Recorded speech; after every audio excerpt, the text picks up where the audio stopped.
आडे कतनो रे छावारा सकटबे तू घिरी सटे नहीं देबहु अपना रे भीरी हाँ हाँ कतनो रे छावारा सकटबे तू घिरी सटे नहीं देबहु रे अपना हम भीरी खाली ले ले मजा आ जब बाते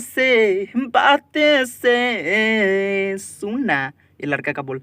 आडे छूछा कर बहु हाथे से दुनु फोर बहु फुलावा ना दाते से छूछा कर बहु हाथे से दुनु फोर बहु फुलावा ना दाते से। हेलो दोस्तों, तो नमस्कार प्रणाम एक बार फिर से मेरे यूट्यूब चैनल गीत लिखो सीखो में आप सभी भाइयों का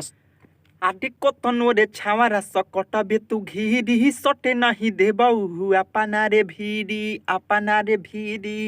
हाँ हाँ कतनो रे छावारा सकटबे तू घिरी सटे नहीं देबहु रे अपना हम भीरी